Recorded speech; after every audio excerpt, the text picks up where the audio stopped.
Quiero compartir con ustedes una palabra hoy. De verdad el Señor me dio este tema. Voy a acordarme del tema porque no lo escribí ahorita.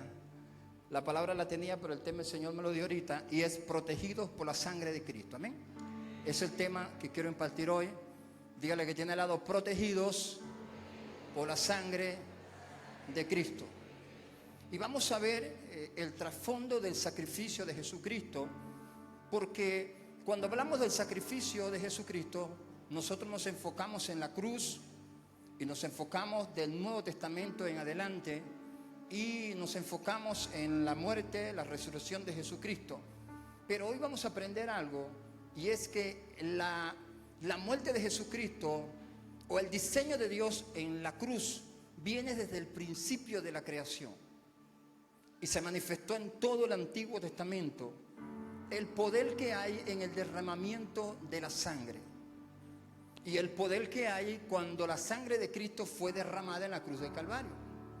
Y es una herramienta esencial, es algo que solamente lo puedes sostener por revelación. La mayoría de las palabras de la Biblia no puedes entenderla en la manera natural. No puedes venir a la iglesia de la manera natural con nuestro concepto, sino que venimos a la iglesia en el ámbito de Dios, y el ámbito de Dios es sobrenatural. Amén. Entonces no cabe la lógica en el ámbito de Dios. Se lo explicaba esta semana pasada al grupo de la Red José, y yo le decía, en la lógica, cuando iban a alimentar a esos 5,000 hombres, no era lógico que con tan poca comida alimentaran a 5,000 hombres sin meter las mujeres y los niños. Y siempre sabemos que donde hay 5,000 hombres deben haber 15,000 mujeres. Porque en todas partes es igual. Lo cierto es que no entra en la lógica de Dios abrir el mar en dos para que alguien pasara en seco. En la lógica del ser humano. Entonces, cuando venimos a entrar en el ámbito de Dios, tenemos que entender que lo de Dios es sobrenatural. Y eso sobrenatural necesitamos llevarlo a nuestras casas. Necesitamos llevarlo a nuestra familia, no hacer como el pozo de Betesda, que dice la Biblia que había un pozo, que había un ángel que de vez en cuando tocaba el pozo, y el primer enfermo que tocaba el agua, después que el ángel lo tocaba, recibía un milagro. Pero no vivimos esos tiempos donde las personas vienen a sortearse un milagro a la iglesia. Vivimos el tiempo donde la presencia de Dios se derrama sobre sus hijos de una manera sobrenatural. Escuche, cuando tenemos revelación. No podemos venir a la iglesia entonces de la manera natural, porque todos necesitamos de Dios. Usted necesita de Dios en un área de su vida, en un área de su familia, en una área. Siempre Dios es necesidad para nosotros. Yo digo, para mí Dios es como el aire que respiro. Para mí Dios es como el alimento que como todos los días. Que si nos cerraran el oxígeno por 5 minutos, pues nos pondríamos verde, azul y cambiaríamos de color. Y así debería ser Dios para nosotros, una prioridad todos los días. Sentir que si Él no está en un sitio, nos falta el aire. Sentir que si caminamos sin Él, pues no tenemos rumbo ni sentido. Sentir que si Él no nos cubre cada día, entonces podemos correr peligro. Por eso usted necesita entrar en la dimensión de lo sobrenatural y en la revelación de, como dice la palabra, después la fe, la certeza de lo que se espera, y está convencido de lo que tú no puedes ver, y eso también es lo sobrenatural. Amén. Entonces quiero compartir con ustedes esta palabra hoy, en las próximas 3 horas que me dieron. Siempre digo esto porque al enemigo le molesta esto. Y como yo sé que el diablo le molesta, yo cada vez lo digo para que él se moleste. Pero solamente tenemos 1 hora, ¿amén? Ya se pasaron 20 minutos. Vamos a tratar de adaptar el tiempo, porque esto es bastante profundo. Mi intención es que usted entienda y que usted se vaya a la casa sabiendo el poder que tiene la sangre de Cristo. Quiero que leamos en Efesios 1:7 para empezar. Efesios capítulo 1, verso 7. Dice la palabra: en quien tenemos redención por su sangre, y el perdón de pecado según las riquezas de su gloria. Amén. Solamente el 7. ¿Qué dice la Biblia? En el cual tenemos redención. Lo primero que quiero enseñarle, que la palabra redención significa alguien que ha pagado o te ha liberado de una obligación, un cautiverio o un sufrimiento. En pocas palabras, la Biblia nos enseña que a través de la sangre de Cristo, Él nos liberó del sufrimiento, nos liberó del pecado, nos liberó de la muerte. Entonces, comenzando este versículo, entendemos que el Señor nos liberó de un sufrimiento. Entonces, ¿por qué sufrimos? Muchas veces, teniendo la palabra y caminando en la revelación de la palabra, no entendemos el poder de lo que Dios ha hecho a través de la cruz del Calvario. Y que como hijos tenemos una herencia que reclamar, pero muchas veces no tenemos el discernimiento para reclamar esta herencia. Imagínese usted que usted tenga una herencia de $1.000.000, pero usted no sabe, y usted vive todos los días sacando cuenta que va a ser el día de mañana. Mi pastora Nidia se ríe, una sonrisa, aleluya. Y tiene esa herencia, pero usted no sabe, y cada día está pensando que va a ser mañana, cómo voy a hacer esto, cómo voy a hacer aquello, porque no sabe que usted tiene una gran herencia. Y cuando hablamos de Dios y hablamos del sacrificio de la cruz, a través de esa cruz del Calvario, el Señor nos dio una herencia. Pero la herencia quizás al comienzo no es algo financiero, porque ponemos el ejemplo de Salomón. Cuando Dios le dice a Salomón: hijo, ¿qué quieres que te dé? Pídeme un deseo.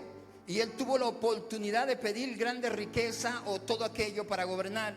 Y él siempre pidió sabiduría. Algo tan pequeño, algo que quizás otros se rascarían la cabeza y decían: Dios mío, sabiduría, tanto que pudo pedir, una carretilla de oro, no sé, cosas como esa. Y el hombre pide sabiduría. Pero la sabiduría, dice la Biblia, que hasta el día de hoy no hubo ni habrá hombre tan rico como Salomón. Y cuando vemos el templo que Salomón hizo algo espléndido, con puertas de oro gigantescas.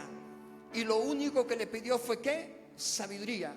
Porque en la Biblia hay llaves o hay revelación que te pueden trascender más allá de lo que tú te imaginas.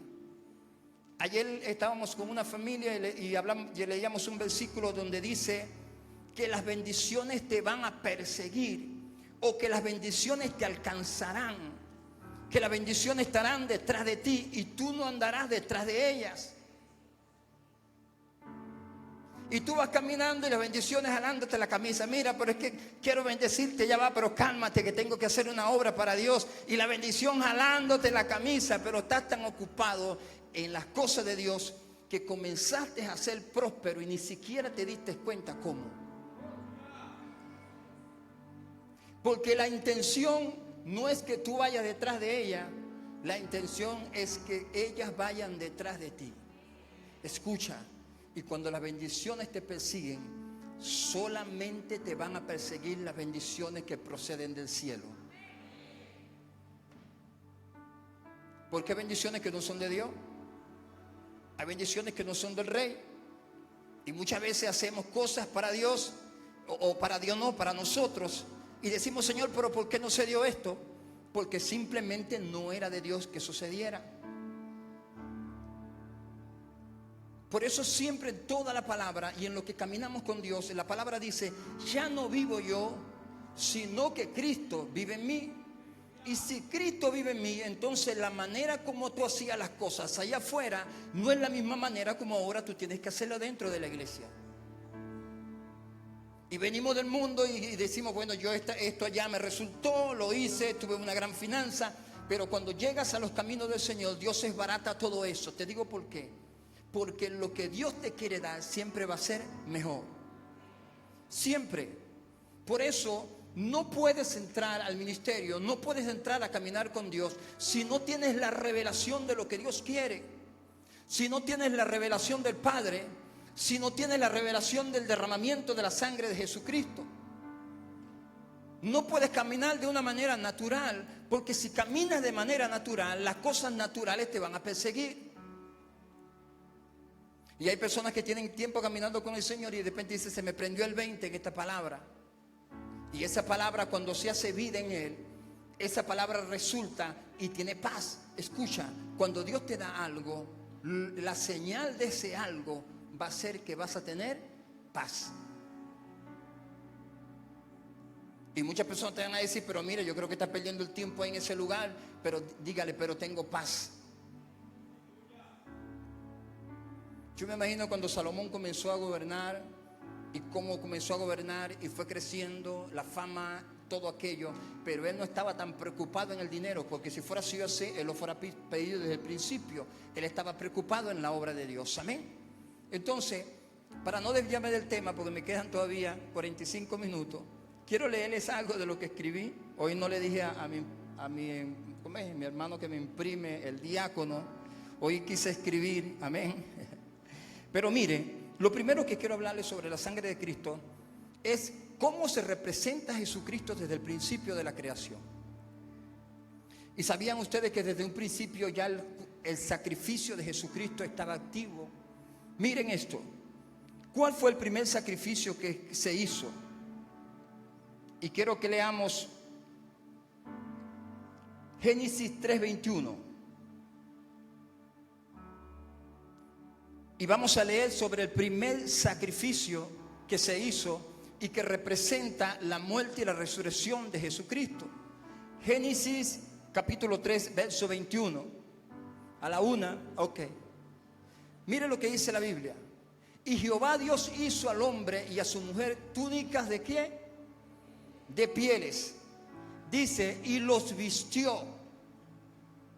Aquí en esta palabra, que quizá usted toma como natural, hay una revelación de la muerte y la resurrección de Jesucristo. Escuchen, el Padre, cuando Adán y Eva pecan, ¿qué es lo que hace? Sacrifica un cordero. Y sacrifica el cordero, extrae la piel del cordero y le hace túnicas a aquellos que habían pecado. Se los voy a decir de esta manera: matando a un inocente para cubrir el pecado del pecador. ¿Me están entendiendo? ¿Me entendieron? Mata a un cordero, lo sacrifica, saca las pieles y cubre al pecado. Entonces, cuando vamos a nuestro Señor Jesucristo, la Biblia dice que Él llevó ¿qué? Nuestros pecados. Fue sacrificado un inocente. ¿Para qué? Para perdón de los pecados. Entonces, desde la creación, ya el sacrificio de sangre estaba plasmado en la palabra. Y vamos a ver ejemplos siguientes de los sacrificios que se hicieron, pero cada sacrificio de sangre representaba el sacrificio de Jesucristo en la cruz del Calvario. Sacrificaron un corderito, el primer sacrificio que aparece en la palabra. ¿Para qué? Para cubrir al culpable. La sangre de Cristo derramada en la cruz del Calvario nos cubrió de todo pecado. La sangre de Cristo derramada en la cruz del Calvario nos liberó ¿de qué? De la muerte, nos liberó de la enfermedad, nos liberó de la opresión, nos liberó de todo lo que el enemigo ha querido sembrar en nuestras vidas.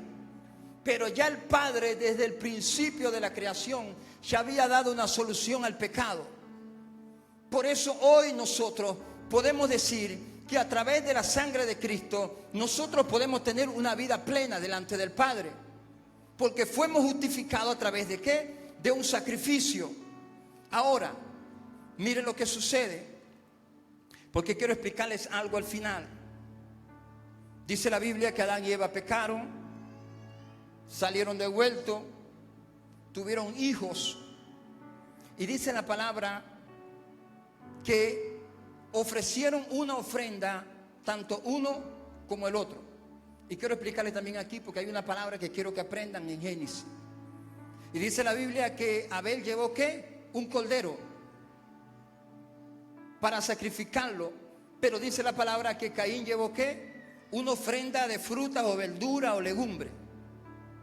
Ahora miren esto. Siempre nos preguntamos por qué la ofrenda de Abel fue recibida pero la ofrenda de Caín no fue recibida. Yo me imagino que cuando Caín quizás vio que el fuego de Dios descendió sobre el altar y consumió la ofrenda de su hermano, y quizás la ofrenda de él no fue consumida, dice que cambió su semblante. Pero escuchen esto, en este sacrificio también está representado Jesucristo. ¿Por qué? Porque en el momento que Dios le hace túnica a sus padres, les enseña que el sacrificio tiene que llevar sangre. ¿Por qué? Por la muerte de Jesucristo. Ahora, Abel entendió la revelación y él llevó un cordero para sacrificarlo, pero Caín se negó a sacrificar un cordero. Cuando tú rechazas a Jesucristo, sucede esto. Cuando tú rechazas la sangre de Jesucristo, cuando tú rechazas el Cordero de Dios, sucede que tu semblante cambia. Y por eso vemos que el semblante de Caín cambió en contra de su hermano. Pero la clave de la ofrenda era que tenía que ser un sacrificio de sangre. Porque aún ahí se estaba representando el Salvador. Aún ahí, miles de años atrás, se estaba representando lo que Jesucristo hizo en la cruz del Calvario. Y vamos a ver en el Antiguo Testamento cómo cada día y cada vez en cada sacrificio se representaba la muerte y la resurrección de nuestro Señor. Entonces, no puedes traer algo delante de Dios según a ti te agrade, sino lo que ha sido establecido por Dios. Y Caín quiso traer algo según lo que a él le apareció y no según lo que estaba establecido, que tenía que ser un sacrificio. Siempre nos preguntamos, pero si Caín trajo una buena ofrenda, ¿cuál fue el problema de la ofrenda? Y tenemos preguntas siempre que hacemos, pero lo que Caín hizo fue que se salió del modelo original de Dios, que era un sacrificio. Por eso le digo, cuando caminas con Dios, tienes que tener revelación de lo que Dios le gusta y lo que Dios no le gusta. Porque no puedes hacer las cosas según lo que a ti te parece, sino lo que Dios ya ha establecido. No podemos hacer las cosas según yo lo establezco o yo saco cuenta. Cuando Jesucristo dijo, ¿qué tienen para darle comer a esta gente? Y empezaron los matemáticos a decir, tenemos esto, Señor, esto no alcanza, es muy poquita comida, ni aún con cuánto denario no podemos alimentar. Porque cuestionan el poder de Dios para hacer las cosas. Y así personas que van a hacer algo para Dios, pero empiezan a sacar cuenta y empiezan a, y esto no me cuadra y aquello no me cuadra y esto debería ser de esta manera. Pero tienes que ir al modelo original para llevarlo delante de Dios. Y lo que Dios pide que es, diga conmigo, sacrificio. Sacrificio. Si algo no te duele, no es ofrenda. Yo me imagino, esto lo pongo yo me imagino que Caín parado en la cerca de su rebaño y viendo esos corderos así gordos y grandes, dice, no, yo no voy a sacrificar mis ovejas. Eso lo pongo yo. Pero ¿qué dice Abel? Dice que cogió el más bonito, el más bello, el más gordo y lo llevó delante de la presencia de Dios. Según, diga conmigo, según lo establecido por Dios. Hay un modelo establecido por Dios para todo lo que debemos hacer. Hay un modelo de Dios establecido para caminar, para hablar, para expresarte, para tratar a tu hermano. Hay un modelo establecido por Dios para hacer todas las cosas.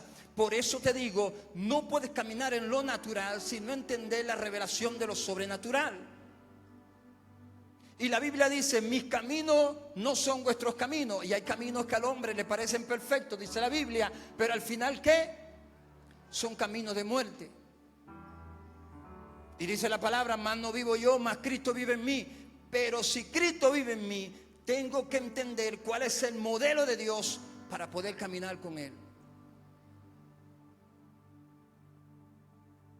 Yo digo con la pastora Juli, a veces queremos predicar un mensaje de tú sabes, del año que viene, se termina el año y vienen cosas buenas. Pero Dios no nos da mensajes de esa manera. Algún día No puedes ofrecer algo a Dios a tu manera. Tienes que ofrecer algo a Dios según el diseño que Dios te ha dado. La Biblia dice, da como propusiste en tu corazón.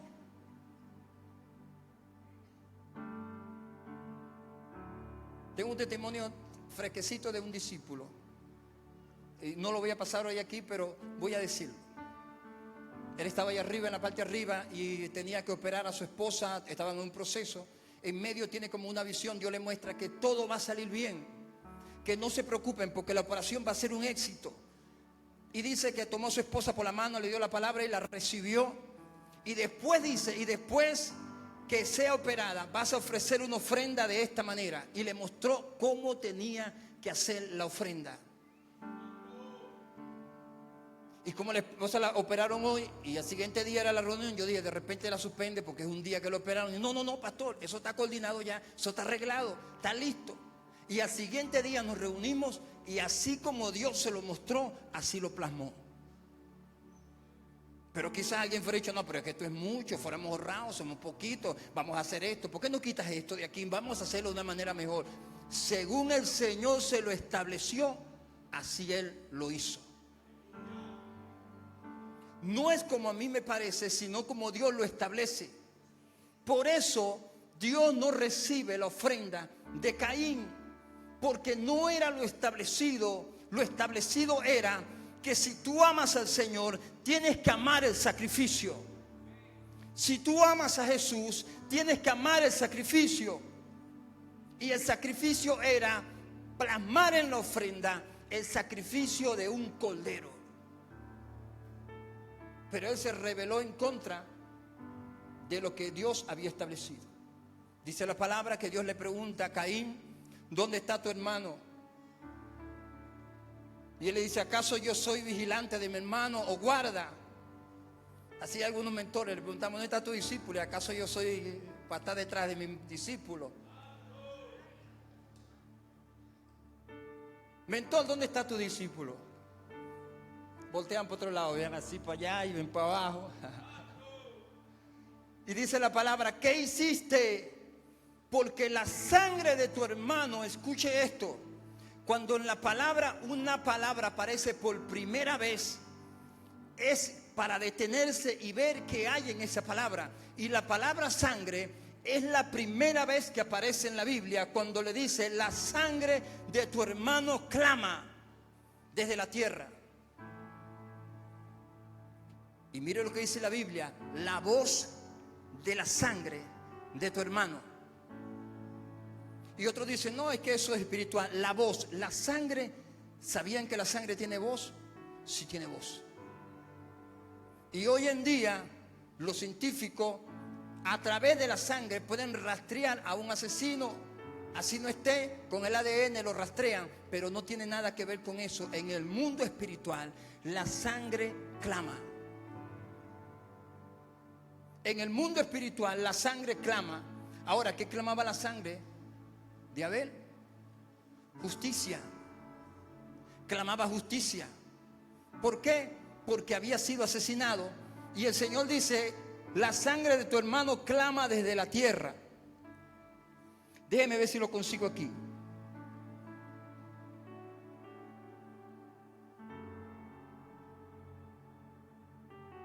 Ok.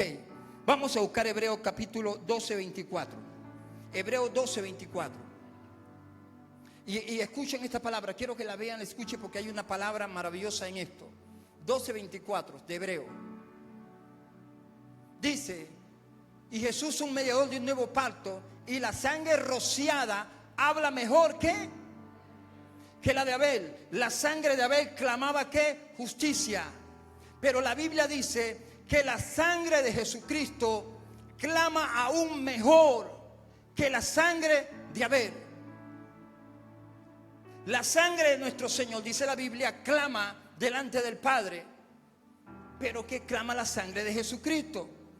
Escuche, clama por misericordia, clama por salud, clama por bendición, clama por reconciliación con el Padre, clama por salvación, por liberación, por salir de la adicción, de la depresión. La sangre de Cristo clama para sacarnos de lo que nosotros podemos estar viviendo. Pero para que la sangre funcione, nosotros tenemos que declararla.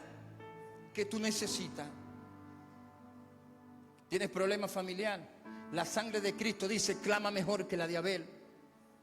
Y cuando la sangre de Abel fue derramada, clamó, y esa sangre llegó delante de ¿quién? Del Padre.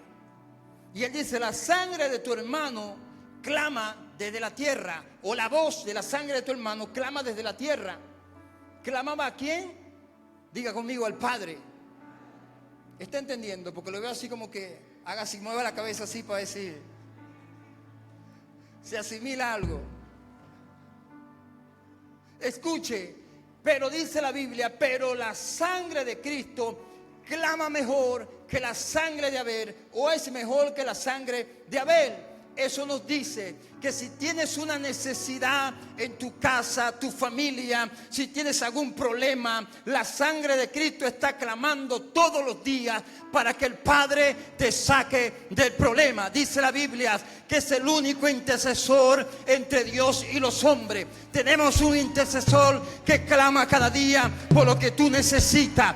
¿Qué tú necesitas hoy? Hey, bendición para tu casa, para tu familia. La sangre de Cristo, dice la Biblia, clama por lo que tú necesitas, pero para ello tienes que tener revelación.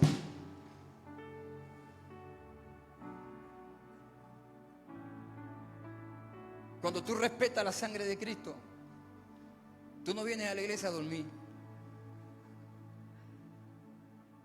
Cuando tú respetas la sangre de Cristo, tú llegas a la iglesia, antes decíamos como un vendeprenda.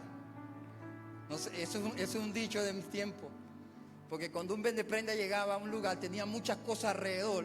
Y si no pelaba los ojos, lo tumbaban. Entonces tenía los ojos pelados, viendo a todo el mundo. Cuando tú vienes a la iglesia, tienes que estar activo. Porque hay una palabra, escucha. Hay algo que Dios predestinó para tu casa. Hay algo que Dios predestinó para tu familia. Pero si te distraes, pierdes la palabra. Pero una palabra es suficiente.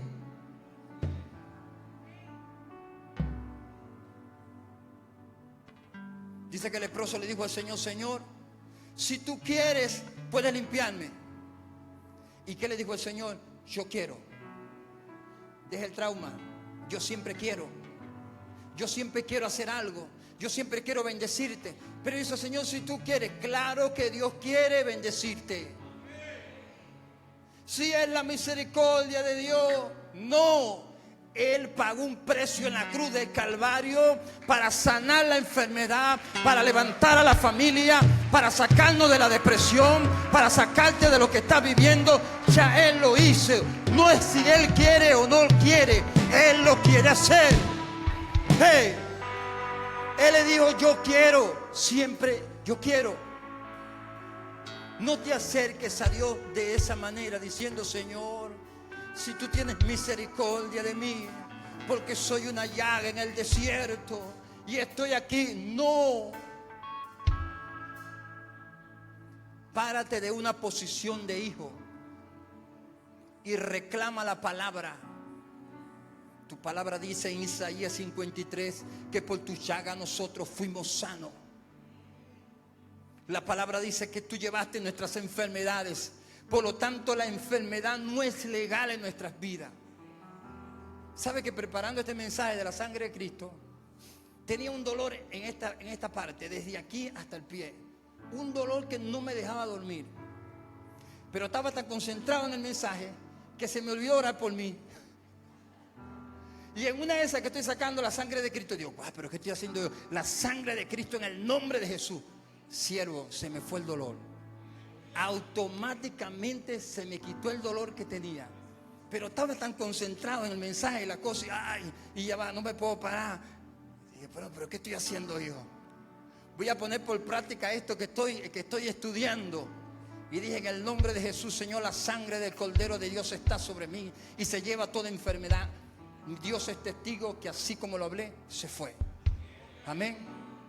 Una de las cosas que siempre hago cuando visito una casa, siempre es cubrir esa casa con la sangre del Cordero de Dios. Siempre que visito una casa, Siempre humo esa casa con la sangre del Cordero de Dios, porque yo entendí el poder que hay en la sangre de Jesucristo. ¿Qué tú estás necesitando? Tú estás aquí porque necesitamos algo de Dios. Yo necesito algo de Dios, y es lo que mueve todos los días. Pero la Biblia dice: primero el reino de Dios y su justicia, y todos los calambres, que digo, todo lo que necesitas se irá. Primero el reino de Dios y su justicia. Iglesia, escucha esto, porque es un versículo que trillamos y trillamos, pero si no entiendes que Dios tiene que ser primero para ti en todo, entonces las cosas que estamos pidiendo no van a venir. No podemos venir a la iglesia solamente cuando tenemos una necesidad o cuando se nos incendió el rancho.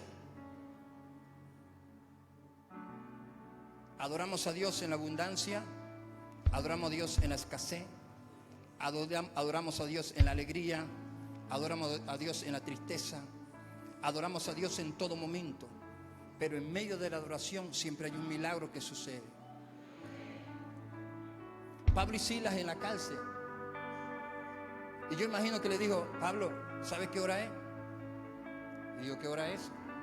Es la hora de 24/7, nos toca orar. Cierto, pero estamos presos. No le pares a eso, es la hora.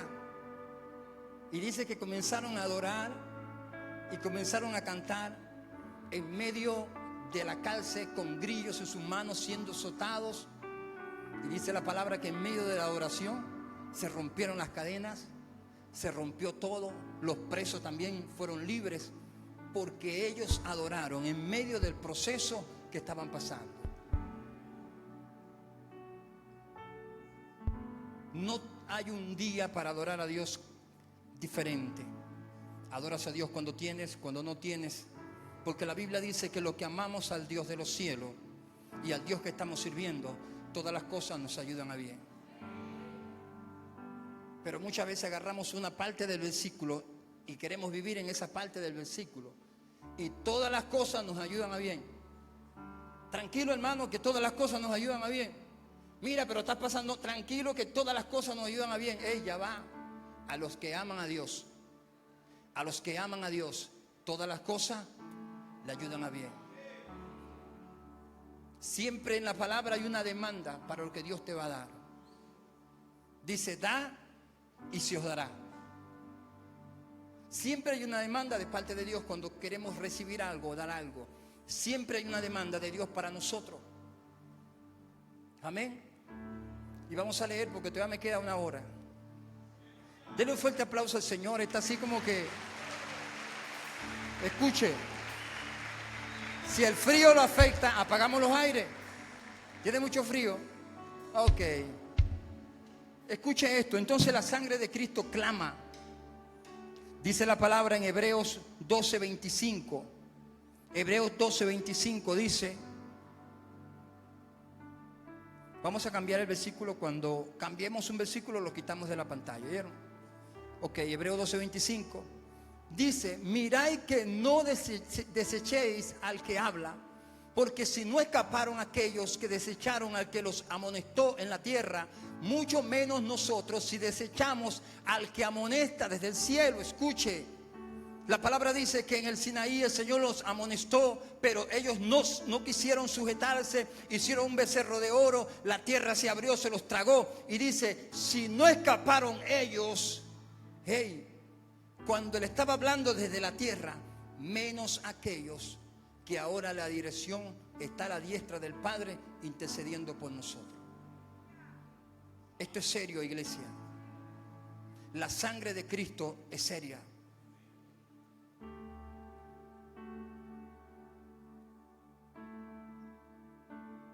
Hebreo 10:26. Vamos a buscar Hebreo 10:26.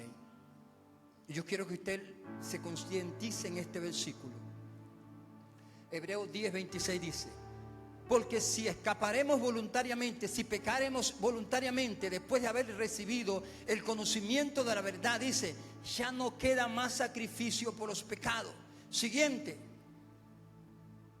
Sino una horrenda expiación de juicio y de hervor de fuego que ha de devorar al adversario. Siguiente. El que viola la ley de Moisés Por testimonio de 2 o 3 testigos muere irremisiblemente. Siguiente. ¿Cuánto mayor castigo pensáis que merecerá aquel que pisotea al Hijo de Dios y tuviere por inmundo su sangre? ¡Wow! ¿Qué tenemos por inmunda? La sangre.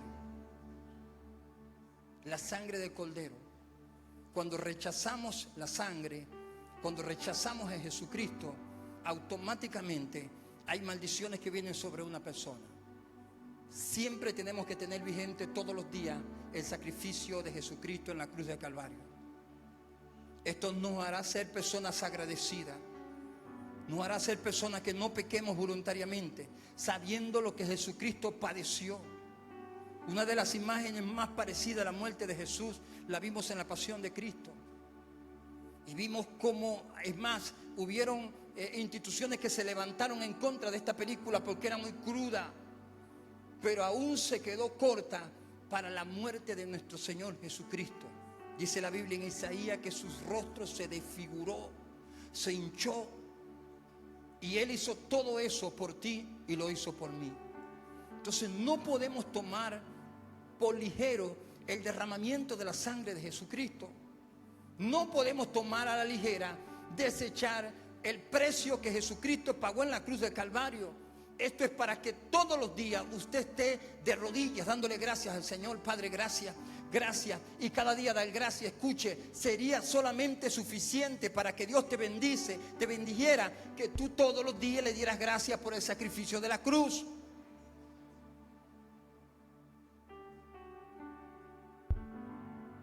Dios sabe de qué tú tienes necesidad. Y Dios sabe lo que tú necesitas. Él es Dios, es omnisciente, omnipresente. Y no tienes necesidad de pedirle a Dios lo que tú necesitas, porque ya Él lo sabe. Pero como el hijo pródigo, si quiere la bendición, tienes que aprender a venir a la presencia del Padre. Porque a veces tomamos el hijo pródigo como los inmundanos, los que están allá afuera, que se fueron. Aún dentro de la iglesia pueden haber hijos pródigos. Y nuestra madre nos enseñaba eso la otra vez.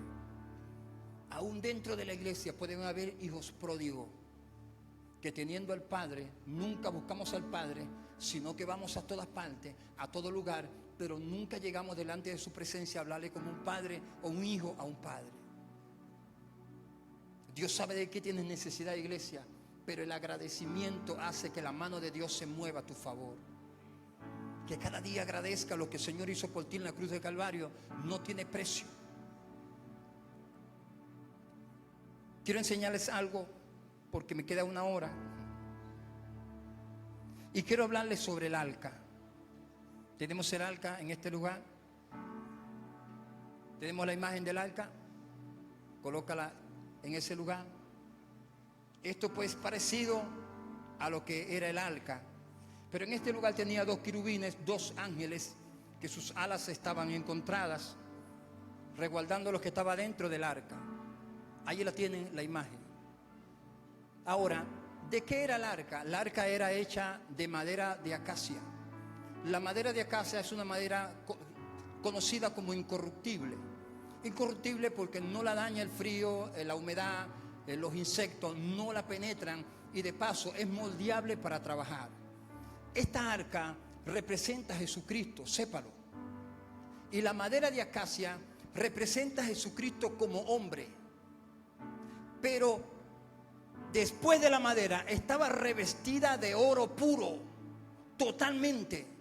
Oro del mejor que había, puro. Entonces la madera representa a Jesús hombre y el oro representa la gloria de Dios sobre él. 100% hombre, 100% Dios. ¿Me entendieron? Ok. ¿Qué había dentro del arca? Dentro del arca había un jarrón de maná. Estaba la vara de Aarón y estaban las tablas de la ley. Escuche, cada uno de estos instrumentos, escuche, representaban el pecado del hombre. La vara de Aarón, la autoridad, se rebelaron contra Dios. El tazón del maná escuche, representa cuando el hombre se rebela contra Dios pidiéndole comida en el desierto. Y las tablas de la ley, cuando ellos hacen un becerro de oro y se rebelan en contra de Dios. Ahora miren esto, dentro del arca estaba lo que representaba el pecado del hombre, que dice la Biblia que el Señor llevó todos nuestros pecados en la cruz del Calvario. ¿Me está entendiendo? El arca representa a Jesucristo, pero dentro del arca representa el pecado que le recordaba a Dios que se habían sublevado en su contra. Entonces el arca portaba dentro el pecado del hombre. Jesucristo llevó dentro de él el pecado de todos nosotros y por él nosotros fuimos perdonados. Ahora, el arca revestida de oro representaba a Jesucristo.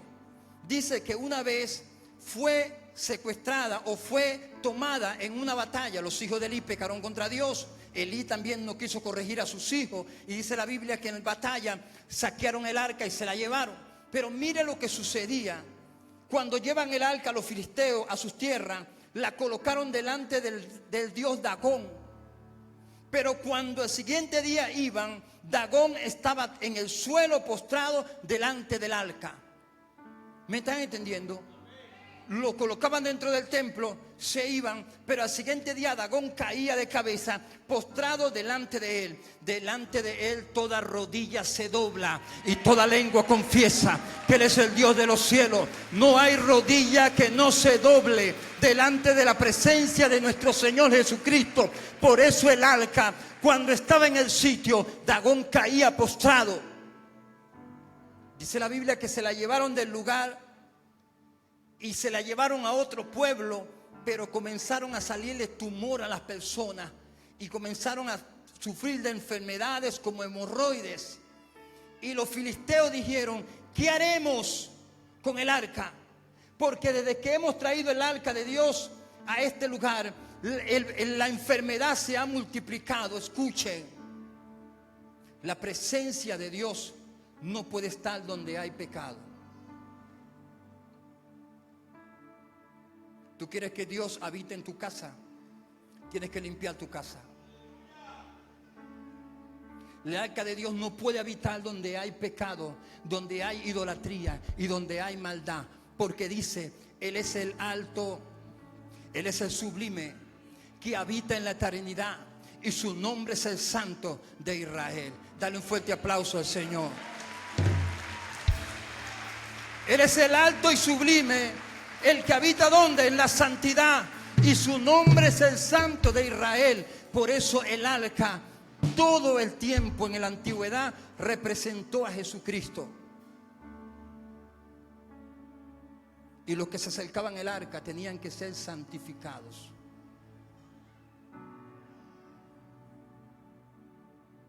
Todo el que se acercaba a Jesús tenía que ser santificado. En el lugar santísimo, en el lugar donde estaba el arca, dice la palabra que en el tabernáculo había un lugar santo, pero había al final un lugar santísimo. Y en ese lugar santísimo estaba el arca, donde solamente podía entrar el sumo sacerdote. El único que tenía que maniobrar esta arca era de la tribu de Leví y tenía que ser un sumo sacerdote. Era tan delicada la presencia de Dios, iglesia, entiende, que cuando el sumo sacerdote entraba al lugar santísimo, llevaba una campana amarrada y una cuerda a la cintura que daba la parte afuera.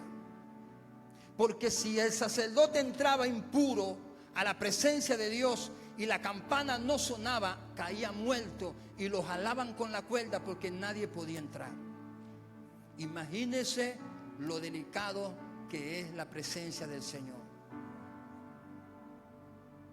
Yo le pregunto, ¿cuántos quieren que la presencia de Dios vaya a sus casas? Algunos hicieron así como que. Quiero resumir, porque no le puedo dar los textos bíblicos por el tiempo que me queda, pero escuchen esto. El arca de Dios es regresada. Y dice la Biblia que dijeron: ¿cómo haremos para regresar el arca? Los filisteos. Dice: vamos a mandarle en un carro, en una carreta. Enviaron el arca en una carreta y la recibieron el pueblo de Israel.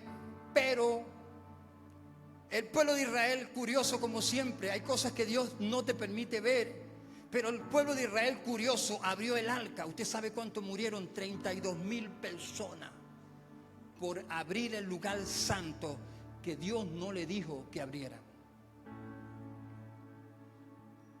Hay cosas que pueden causar muerte cuando Dios te dice no lo hagas, pero terminamos haciéndolo. Dígale al que tiene al lado, gracias a Dios por la gracia de Jesucristo. Demos gracias por la gracia. La Biblia dice que en los tiempos de Saúl, escuche, ya el arca estaba en la casa de este hombre llamado, ¿cómo se llamaba? No, Aminadab. Y el arca estaba en la casa de Aminadab. Estuvo 20 años el arca en la casa de Aminadab. Pero en ese tiempo Saúl no buscó el arca. Él sabía dónde estaba, él sabía lo que había pasado, pero no se preocupaba por buscar el arca. Si no te preocupas por buscar la presencia del Señor Jesucristo, si no te preocupas por traerlo, tu tiempo se puede terminar. Y el de Saúl se terminó. Saúl sabía que el arca estaba en la casa de Aminadab, pero nunca hizo nada por buscarla. ¿Por qué? Escuchen, yo me imagino que Saúl le contaron: Saúl, tú sabes que llevaron el arca donde están los filisteos, pero ellos eran pecadores y se enfermaron, muchos murieron. Y Saúl dijo: no la traigan, porque Saúl andaba haciendo las cosas malas delante de Dios. Por eso cuando alguien no hace las cosas bien delante del Padre, no quiere acercarse a Jesucristo.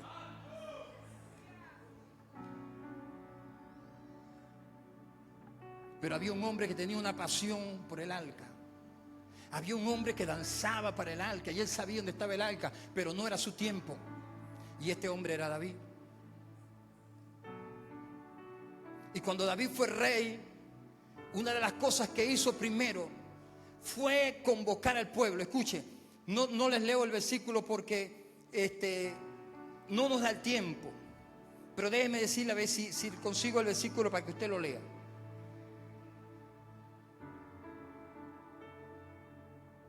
Ok, vamos a buscar Primera de Crónicas capítulo 13.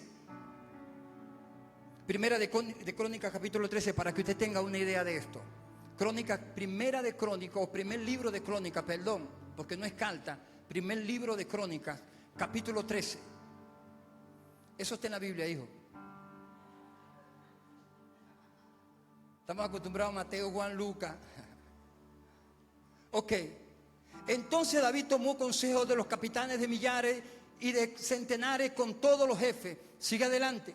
Y David dijo a toda la asamblea de Israel: si os parece bien, así es la voluntad de Jehová nuestro Dios, enviaremos a todas partes por nuestros hermanos que han quedado en toda la tierra de Israel, por los sacerdotes y levitas que están con ellos, sus ciudades, ejidos, para que se reúnan con nosotros. Sigue. Y traigamos el arca de nuestro Dios y nosotros, porque desde el tiempo de Saúl no hemos hecho caso a ella.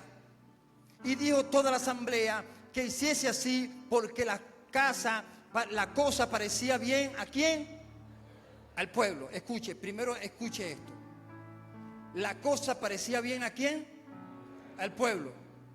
Ok, convocan, traen el arca y la llevan, pero cuando van por el camino, dice la palabra, mira lo que hizo David. Montó el arca, ¿dónde? En un carro. Los filisteos la montaron en un carro y David la montó en un carro. Ahora, cuando viene en camino, dice que los bueyes tropiezan y este hombre llamado Usa, que tenía entre comillas una buena intención, pero no le era permitido tocar el arca solamente a los levitas o los sumos sacerdotes. Dice la Biblia que cuando el arca tropezó, automáticamente la tocó y en el momento cayó muerto. Quedaron los zapatos echando humo. Y dice la palabra que David iba danzando, glorificando a Dios. El culto estaba encendido, los instrumentos, todo aquello muy bueno. Y de repente cae muerto en medio de la congregación. ¡Wow! ¿Qué sucedió aquí? ¿Qué hizo David mal? Número 1, David consultó al pueblo, pero no consultó a Dios. Y al pueblo le pareció bien, pero nunca se dice que David fue a la presencia de Dios a decirle: Señor, es tu voluntad que movamos el arca. No lo hizo. Escucha, iglesia, no te muevas si no es la voluntad de Dios.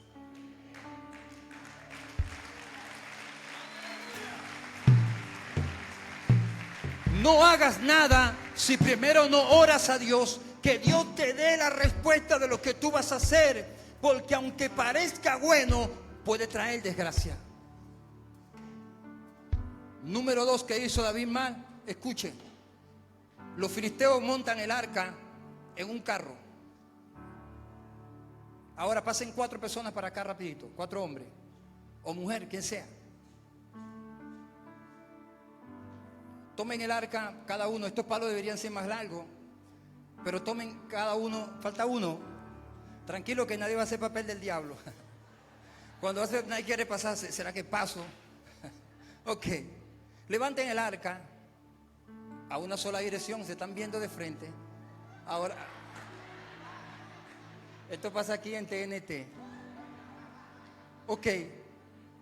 Escucha lo que le voy a explicar. Esto debería ir en el hombro. No se lo pueden poner en el hombro. Ok. Cuando Dios hizo el arca, Dios le dio instrucciones al pueblo de cómo tenían que trasladar el arca. Y lo original era, caminen, que ellos trasladaran el arca de esta manera. Pero David imitó a los filisteos. Nunca imites al mundo en las cosas de Dios, porque Dios te ha dado un diseño original. Es el diseño de Dios, cómo debes caminar con la presencia del Señor. Hay un diseño establecido por el cual tú tienes que hacer las cosas. Pero David quiso imitar, quiso imitar al mundo. No tiene sentido que el arca tenga estos palos para cargarla. Y David dijo: vamos a montarla en un carro, porque los filisteos lo hicieron así. No puedes establecer el diseño del mundo dentro de la presencia de Dios.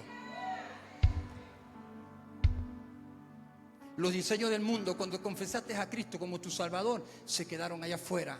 Pero los diseños de Dios son eternos. Son eternos. Son eternos. Los diseños de Dios son eternos para tu casa, para tu familia. No imites al mundo.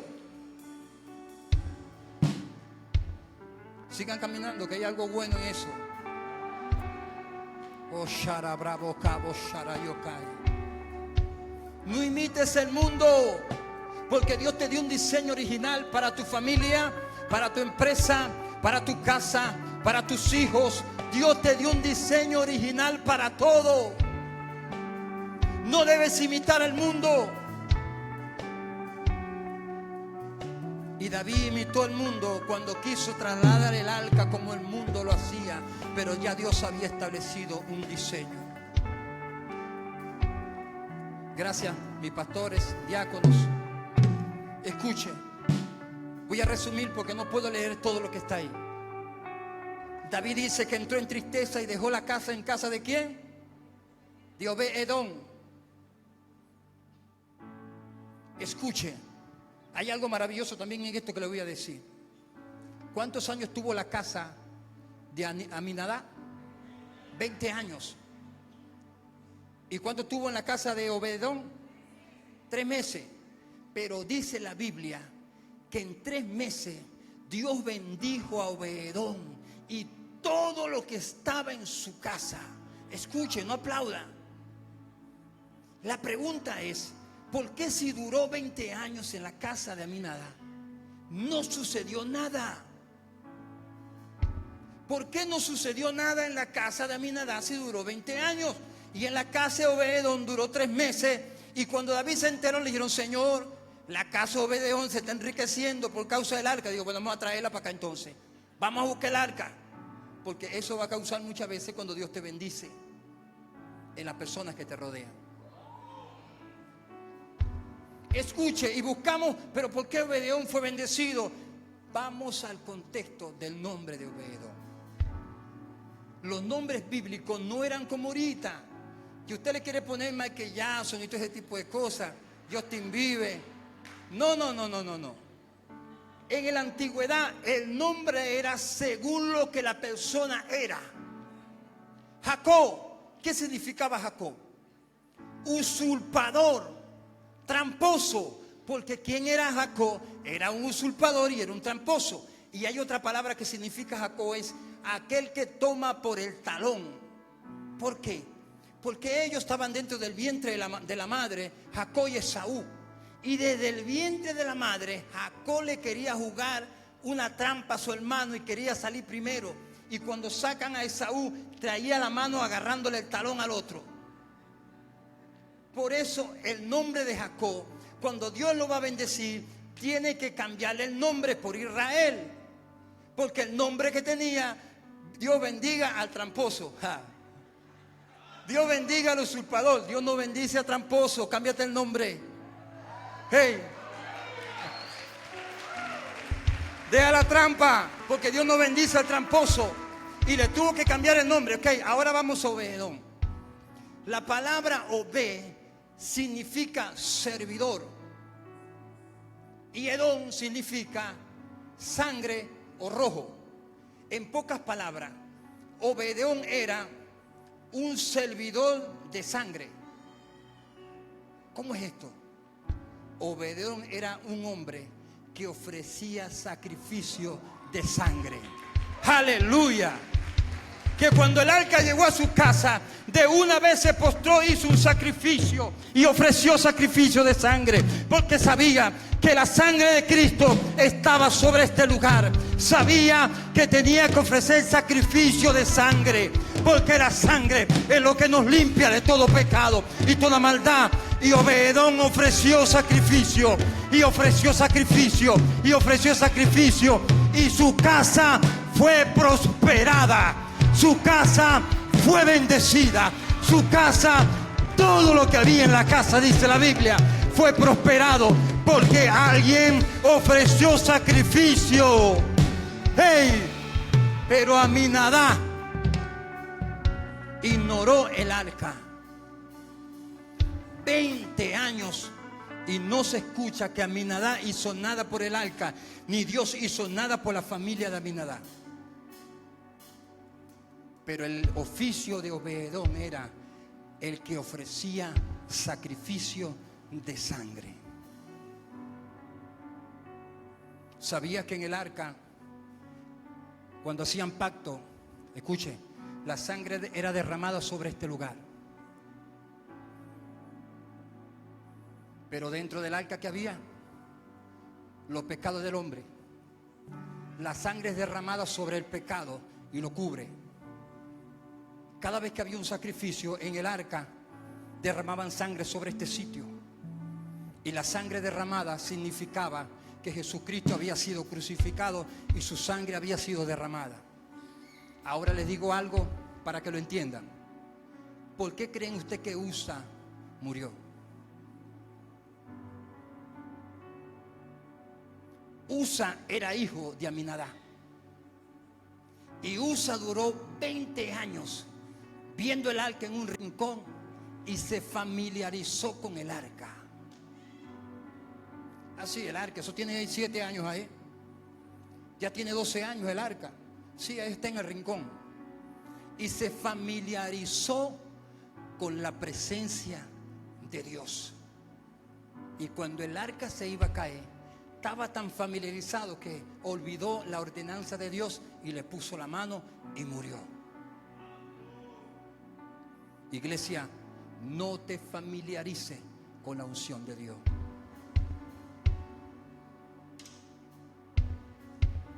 En este lugar la presencia de Dios está en este lugar. Y no se han hecho derramamiento de sangre, pero la sangre de Cristo está rociada sobre este lugar. En oración, en clamor, hemos rociado la sangre sobre este lugar. Cada vez que entres a la presencia de Dios, tienes que entrar con respeto a la presencia de Dios. Cada vez que vas a la presencia del Señor tienes que entrar con respeto y no te familiarices.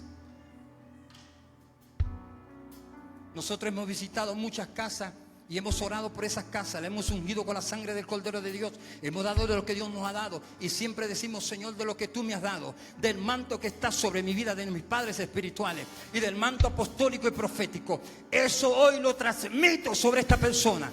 Y hemos visto los testimonios.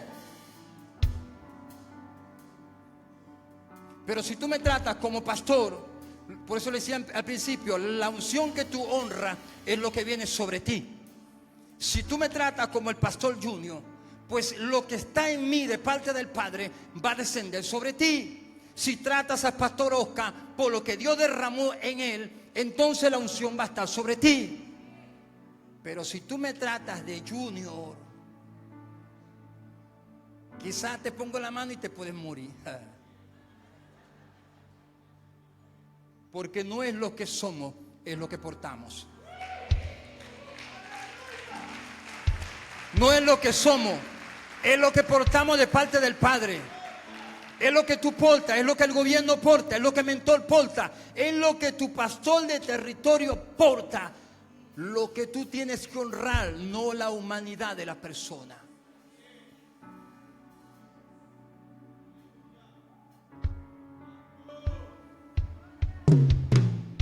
Porque si honras Escalona, puedes salir con dolor de estómago. Pero si honras al pastor Escalona, lo que Dios ha depositado sobre él, la sabiduría, va a ser depositada sobre ti. Aleluya. Lo que tú portas es lo que tú honras. Lo que tú honras es lo que viene sobre ti. Aleluya. El arca del pacto. Dice la Biblia que por su llaga nosotros fuimos sanos. Y cada vez que nosotros tomamos la copa, estamos tomando la sangre de Cristo y estamos tomando de la sanidad del cuerpo de nuestro Señor Jesucristo. Quiero leerles un versículo para terminar.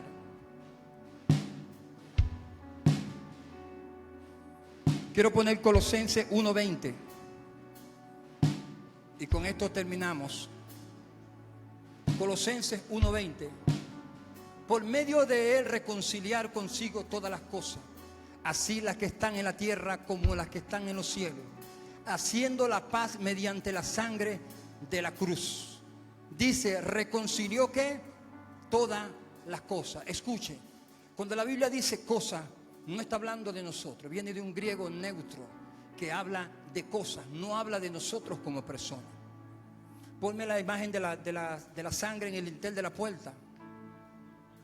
Eso quiere decir que si tú aplicas la sangre de Cristo sobre un área, tiene que haber reconciliación y protección. La Biblia dice que en el pueblo de Egipto, en el Antiguo Testamento, el ángel de la muerte iba a pasar, escuchen, matando a los primogénitos. Pero el Señor le dijo, pueblo de Dios, levante la mano, diga, yo soy pueblo de Dios. Le dijo, pueblo de Dios, marca la puerta de tu casa y los linteles con la sangre de un cordero. Y cuando el ángel de la muerte vaya pasando por ese lugar y vea la marca de la sangre, no entrará a esa casa, no entrará tu familia, no entrará tu empresa, no te tocará en el carro, no habrá accidente en tu faricay, no habrá accidente, no habrá nada que te va a tocar, porque la marca de la sangre del cordero está sobre ti y está sobre las cosas que tú marques. Aleluya.